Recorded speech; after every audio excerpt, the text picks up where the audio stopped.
what happens when you tell people that you are certain they are wrong, but you still like them and you still respect them? And as we go through this, I think you'll see why I feel that way. It all started with this.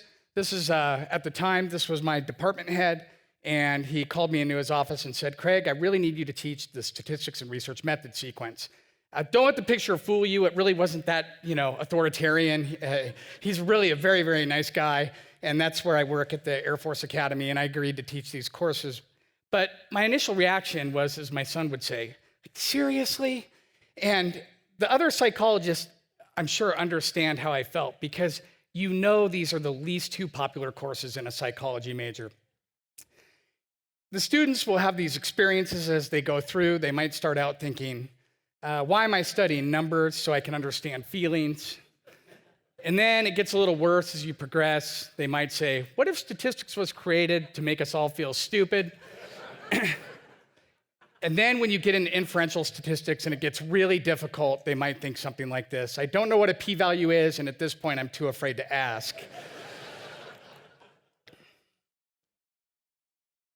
But this really ended up being a turning point in my life, so I was really grateful that it happened. One of our department goals was scientific reasoning, and it still is one of our department goals.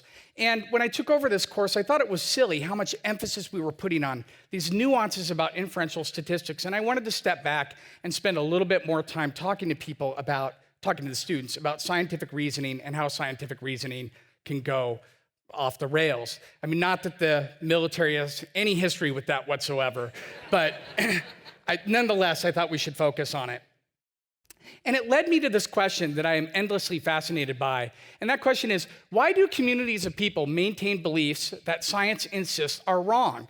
And so I wanted to find a photo where there was sort of this clear sentiment that science would disagree with, and I looked into photos of anti-GMO rallies, and it's a little tricky because just being against Monsanto isn't necessarily pseudoscientific, but I did find this one. Death seeds. I thought that was a really nice pseudoscientific sentiment that, that these seeds are seeds of death somehow, even though nobody has ever died from any of them. And then I added one just because I found it entertaining, and that was the stop trying to get in my plants sign that this person had. So she made it in just for being funny, and I appreciate her for that. So my background, like Troy's, being a social psychologist, really influences my approach to this problem. And social psychology is something that my parents never understand, but it just examines how the social context influences how people think, behave, and feel. So here's an example. Here's a social psych textbook. And when you look at it, you can see the book is all about relationships. There's three pairs of people. Down in the corner, you see three people together, so it's sort of the beginning of a group rather than obviously a dyad. And even that person up near the top is on a phone. So it's still a relationship. It's just an example about how media and technology might be changing the way that we relate to each other. And when you examine the development of pseudoscience from a social perspective, you would ask, okay, well, who believes in pseudoscience? And the answer would be, little delay there, pardon me, let me back this up. The answer would be anybody if they're in the right social context. And social psychology merges with sort of our cousin field of personality psychology. There are two groups that work together. Our conferences are merged, et cetera, et cetera. But personality, as you might expect, examines how does the stable characteristics that you carry with you, how does that influence your thoughts, feelings, and behavior? So if you imagine a personality textbook, or instead of imagine it, you look at the picture of one that I put up here, what you see instead is a lot of individuals. And the implication, of course, is that these individuals have individual differences, and those individual differences are important in understanding why people believe in pseudoscience. So from a personality perspective, who believes in pseudoscience? Well, certain kinds of people believe in pseudoscience.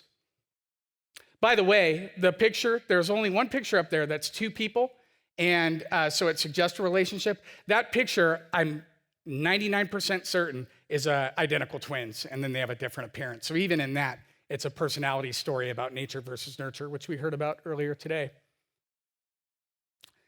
And This fundamental perspective about social versus personality psychology is interesting to me when you look at the folk theories that people offer about why people believe in pseudoscience. Folk theories typically refer to people that believe in some scientifically untenable claim as either these people must lack some intelligence or they have some mental dysfunction. So I found a few examples. Here's a headline: Flat Earthers reveal how insane they are at a conference in England. Here's a comment that I pulled off of social media. By the way, this was not hard. This was like the greatest task ever. It took me 15 seconds. I can't for the life of me believe that someone is that stupid. I'm almost certain that was a flat earth related comment. And then this is my favorite comment. It's my favorite because it stands out as an example. I don't approve of it in any way. But there was some debate going on the Skeptical Inquirer Facebook page, and "Go read your Bible, dopey" was one of the very intellectual comments from the skeptical community. Probably hard to imagine why people get frustrated with us. But this is the time where I want to stop and just appreciate how great the talks have been up to this point. Because you don't see that sentiment. You see this thoughtful, science-based sentiment about why do people end up in pseudoscientific communities and what we can do to reason with them in an effective way. You could see my social psychological approach in here. This was a commentary I wrote about Kyrie Irving. So Kyrie Irving came out and said the earth was flat. By the way, I don't know if any of you have noticed, but just like a week ago, he came out and said, I was wrong. The earth is actually round. And it's easy to miss, but I was really, really impressed because with the amount of celebrity spin that takes place, he could have easily just said, oh, it was a joke, haha, it's all on you. And he owned it and moved on. And I just thought, I was just really pleased to see that. I thought he set a really nice example. But in this commentary that I wrote, I made the point of saying, look, let's not be too quick to judge Kyrie Irving in this negative way. By the way, he has reached the top of his profession, and it's really hard to be a point guard in basketball if you're insane. So we shouldn't be quick to make those kind of attributions. And in sum, what I really said was, yeah, he's totally wrong, but guess what? Lots of people are totally wrong, so he's hardly alone. And I had the opportunity to make this point again when the Denver Post wrote an article about a flat earth group in Fort Collins, and I wrote this commentary saying, again, look, let's take a social perspective on this. Yes, this group is totally wrong, but lots of groups are totally wrong. And in fact, I love the flat earth movement because it's easy for people to see how they're totally wrong. Most people, not everybody, simply because most of us believe in a spherical earth. Yes, I have to say spherical earth because if you say round earth, flat earthers will point out that you're technically wrong. It's a sphere. So I'm saying spherical earth. But my point on this is when your average person looks at the flat earth movement, they can see all the fallacies that are taking place because they don't believe. When they do believe, they'll engage in those same fallacies without ever noticing it. And that's why I sort of love the flat earth movement. I'm actually starting to get a little worried, but so we go. So how do people react when you say, look, I think you're totally wrong, but I like you and respect you? And I have my own applied social psychology experiment with an N of 1. This person is Robbie Davidson. I'm sure a few of you recognize him. He is one of the leaders of the modern flat earth movement. And I found this picture on the internet. I obviously wasn't road tripping with Robbie, although I think that probably would be a lot of fun. Some of you are surely quicker than I am. It took me a minute to figure this out, but notice the background. It's really, really flat. And there you go. I don't know if he's thinking like, hey, look, here's my evidence, or if he's just having some fun, but that's Robbie Davidson. And he was at least aware of the commentary I wrote about Kyrie Irving, and he refers to it in a podcast that he does, a Celebrate Truth podcast called Are Flat Earthers Mentally Unwell? And in the podcast, I was interested to see what he was going to say, and he clearly was not happy with what I had to say about flat earthers in my commentary about Kyrie Irving. And I get it, right? Here I am, called it pseudoscientific, so I'm saying it's so wrong, it's not even worthy of legitimate scientific consideration. I understand why he would find that unpleasant. But where I disagree with Robbie, or what I really didn't like, is at the end of the podcast, he starts doing this. He exhibits these feelings, which I do understand, about how they always say we're dumb. They always say that we're mentally unwell. Obviously, he doesn't think flat earthers are mentally unwell. And, they're all saying these things. And I thought, that's not fair. You missed the point of what I wrote. I did say you were wrong, but I said, let's not judge them as being crazy or unintelligent. But in any case, in my N of 1, he was none too pleased.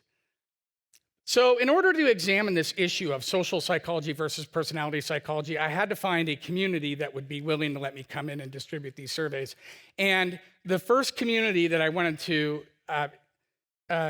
include for this survey research was a Bigfoot community, and I made contact with the Texas Bigfoot Conference. Obviously, it's not the 2018 conference I went to. By the way, that conference is tomorrow, and if I could have been, I would have liked to have gone back.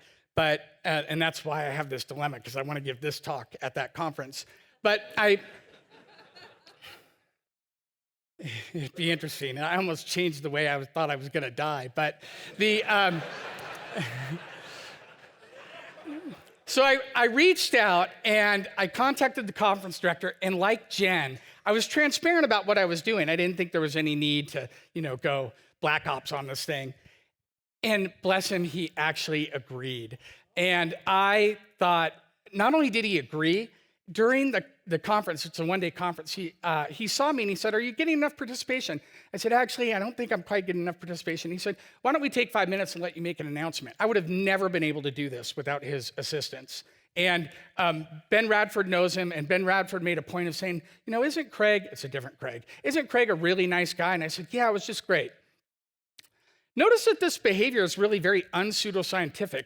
A characteristic of pseudoscience sometimes is to, keep people out and not want them snooping around. And I wasn't going to test Bigfoot directly, obviously. I was just interested in why people would believe in Bigfoot. But the fact that he was open to this, I thought, really reflected well on kind of an open-mindedness that we would like to see. And honestly, I think they feel like they would like to see coming from us.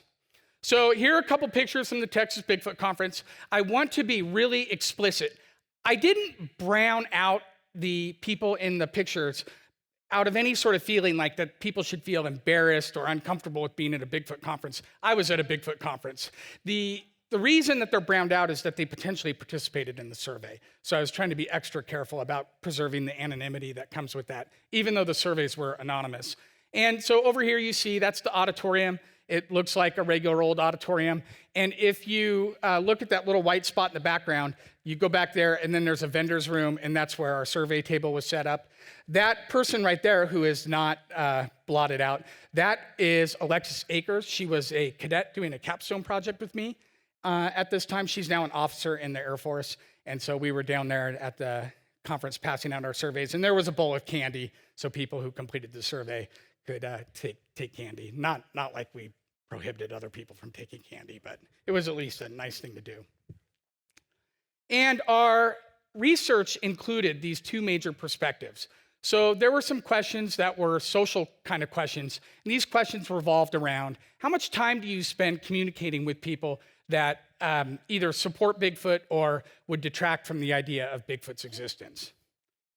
Then we included some personality questions. Now, it might not surprise you that when you're examining these kind of issues, you don't use as a question, "Are you insane?" Not only would that be considered unethical, I would personally find it unethical. So instead, what we did is we included some measures that if people were broadly experiencing some type of mental dysfunction, you would presumably see it. That ocean, some of you will know, is the most well-established model of personality. It's called the Big Five. There are 5 traits that tend to describe different types of people fairly well. Not perfectly, but well. It stands for openness, conscientiousness, extroversion, agreeableness, and neuroticism.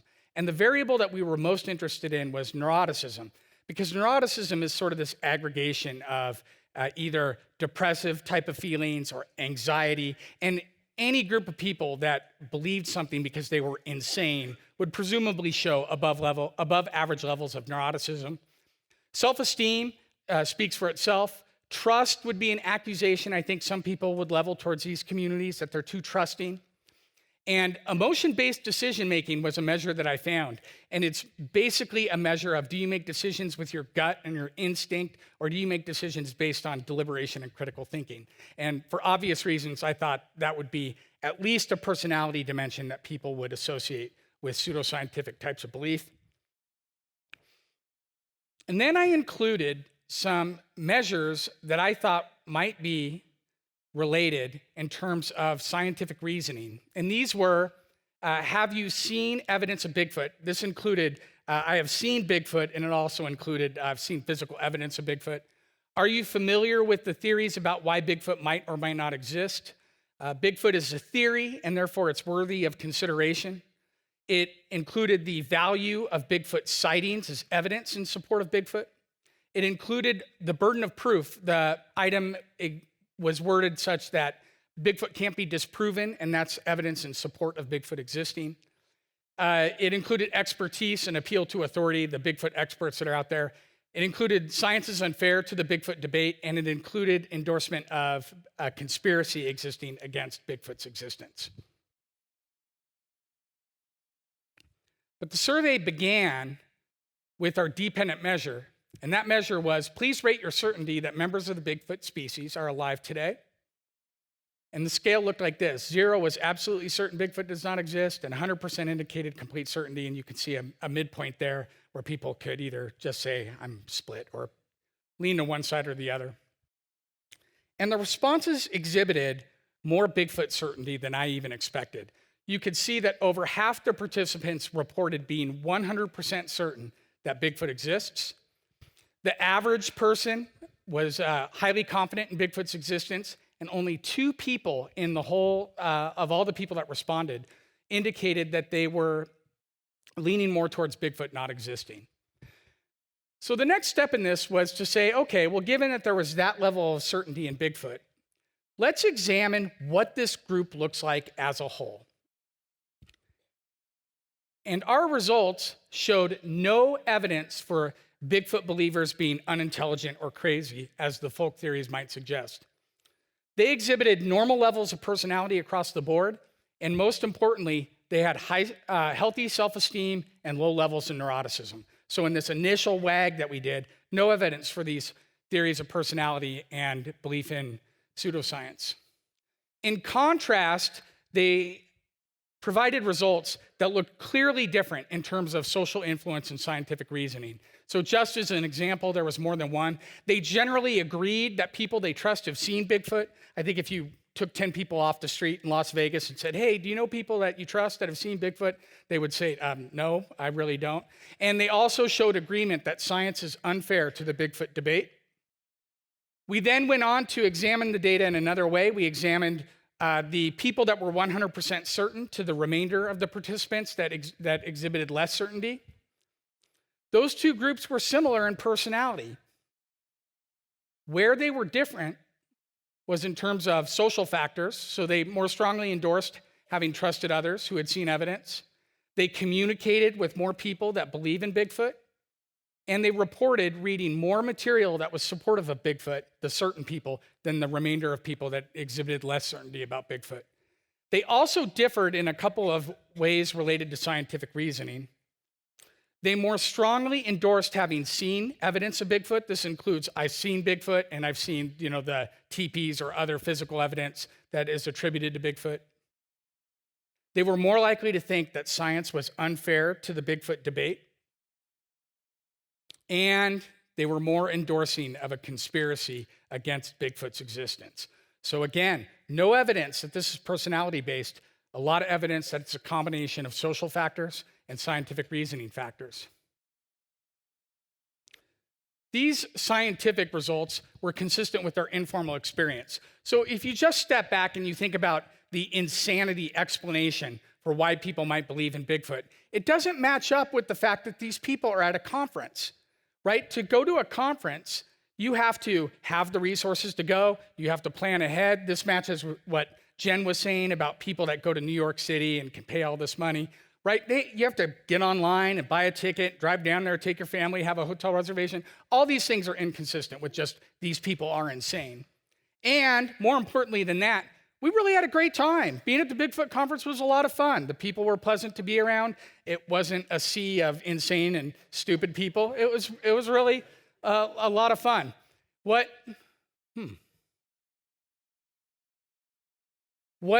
I really took home from this experience was that the conference was nothing more than people having the opportunity to spend a weekend or a Saturday with people that think like they do. And I was trying to think of an example of people that would get together just to be around like-minded people.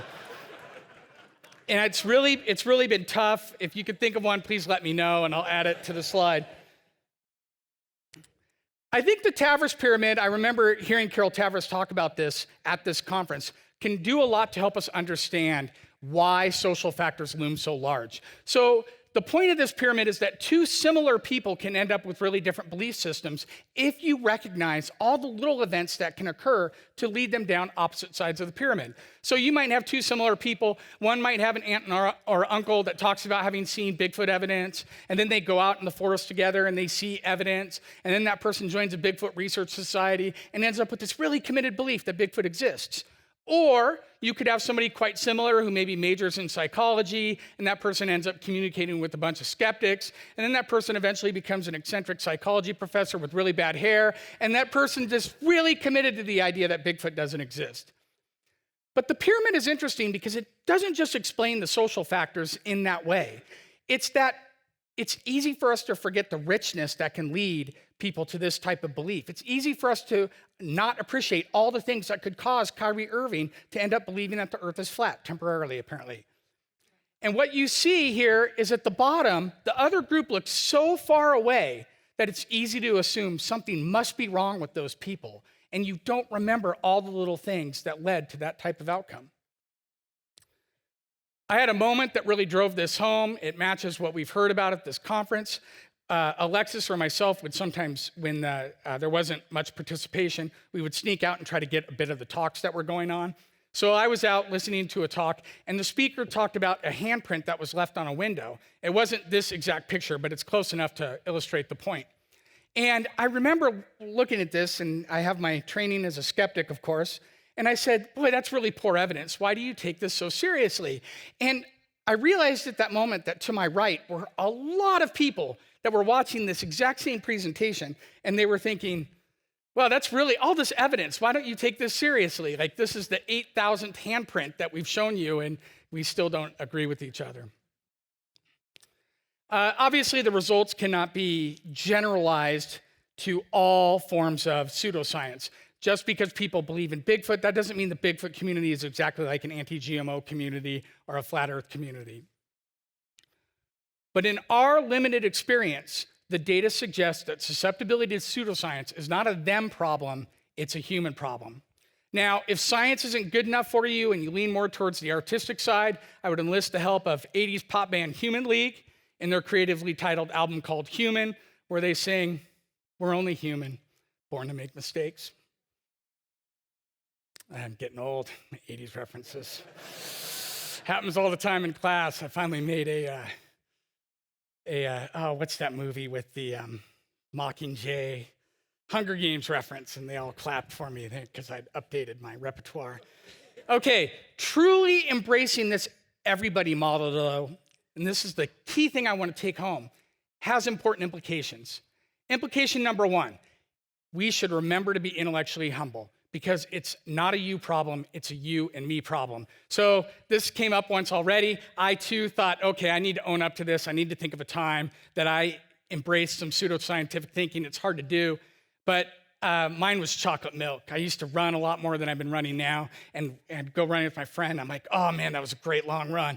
I gotta go crush some chocolate milk. Let's go down to Walmart and I'll buy some True Move for both of us, because it's the key ingredient to recovery. And then one day I finally looked it up and I'm like, okay, it's not totally untrue, but kind of overblown. So it's good to remember that we're all capable of making these mistakes. Implication number two is that we should remember to engage in something that I like to call respectful skepticism. And that is to not leave a vague operational definition. We should exhibit patience and positive regard while staying true to the principles of science and reason. In addition, we should do it because of those times that we could be wrong. We should do it because it's more effective. I don't need to belabor that point because it's been discussed so well before me. And we should remember that disrespectful behavior can often lead us into hypocritical behavior. In particular, when skeptics get frustrated, they often end up making ad hominem attacks. And I could bring up many examples, but I was glad to see that other skeptics have promoted this idea of respect. And you see it in Mick West's book where he says, not only is it important, but it's important as a starting point, just like Troy said just a few minutes ago. It's not always easy. This is part of the reason that I wanted to go to the Bigfoot community, because I knew it'd be kind of fun, it wouldn't be difficult. In fact, at one point, I snuck out and saw the end of a talk, and the person said, what I really want to talk about is preserving the wetlands in case this is critical to Bigfoot's survival. And I was like, yeah, I'm down with preserving the wetlands. That's awesome. Different trains, but hey, same outcome. This is in contrast to something like anti-vaccination, of course, where both sides believe that their viewpoint is critical to saving children's lives. I won't get into the debate, but if I had gone to an anti-vaccination conference, I probably would have snapped about halfway through and made the papers in some horrible, self-contradictory way. But the last thing I want you to think about in terms of embracing this everybody model, if somebody came up to you in like some science fiction kind of sense and said, humans are this way, what would you do? And I think anybody sensible would say, well, if humans are this way, then we need to develop a system to safeguard against this vulnerability. And that system would basically be skepticism, right? What would you logically do? You would say, well, we need to educate people about this vulnerability that is inside them. And then we should teach people skills so they can avoid getting fooled. And most of all, I wouldn't say most of all, third, we should develop a system for informing people why something is or is not scientifically tenable. All this leads me to my final point, related to this big macro question about personality versus social psychology. Generalizing pseudoscience supporters as unintelligent or crazy minimizes the apparent value of skepticism. It suggests that our collective struggles with being scientifically sensible could be solved if everybody would just be smarter and saner. In reality, being susceptible to unreasonable claims is part and parcel with being human, hence skepticism's importance. Skepticism addresses a fundamental vulnerability in humanity. Thank you. Thanks for watching. If you liked this video, be sure to give it a thumbs up and share it with your friends. Don't forget to subscribe to the channel and ring that bell to be notified about new videos. You can follow us on social media, and if you really love what we do, consider supporting us with a donation. Links to all that good stuff is in the description below.